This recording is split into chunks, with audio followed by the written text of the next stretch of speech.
So let's talk about socialism, because you guys probably weren't talking about that on the wrestling stage. Well, you'd actually be surprised.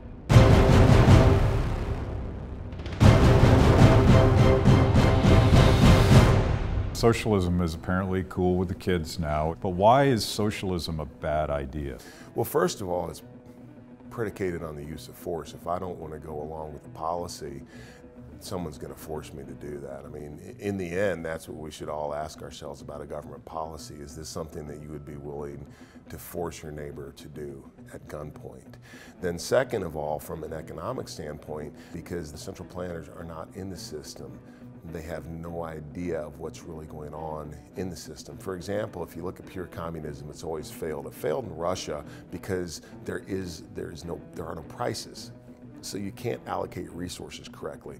And what the Russians would do is the Russians would actually order mail order catalogs. They'd get mail order catalogs from the US and look through so that they had sort of an idea of how much certain things should cost in relationship to each other. And then also you're going to completely lose innovation because there's no profit motive. Why would I want to go out there and work really hard and as an entrepreneur put my capital and put my time into research and development and bring a product to market when I'm not going to be able to keep the profits and the fruit of my labor? That's the incentives are completely perverted and distorted. And socialism, for many folks, they look at it as being kind and compassionate. It's not.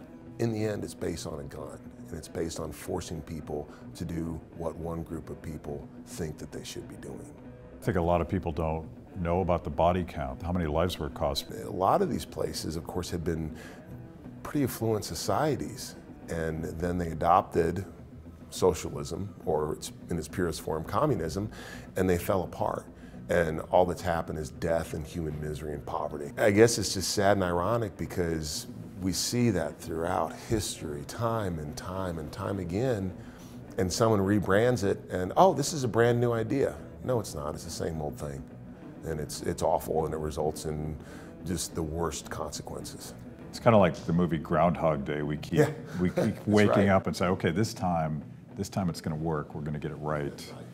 And you know, when you tell these stories, you talk about how many people Mao killed and how people are starving in Venezuela, and the socialists will tweet back, that's not socialism, that's state capitalism, that's oligarchy. They have all these sort of workarounds. Yeah. But it gets to your 2 points, incentives and knowledge. Can you trust people with that much power? And even if you could, do they know enough to redesign things from the top down? Right, and they can't. I mean, it's impossible.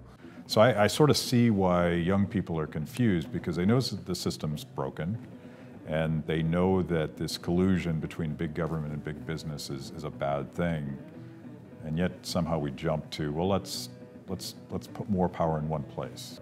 Language is important, you know, as Orwell always said and talked about, say in 1984, and if you're able to control language, you're able to control people.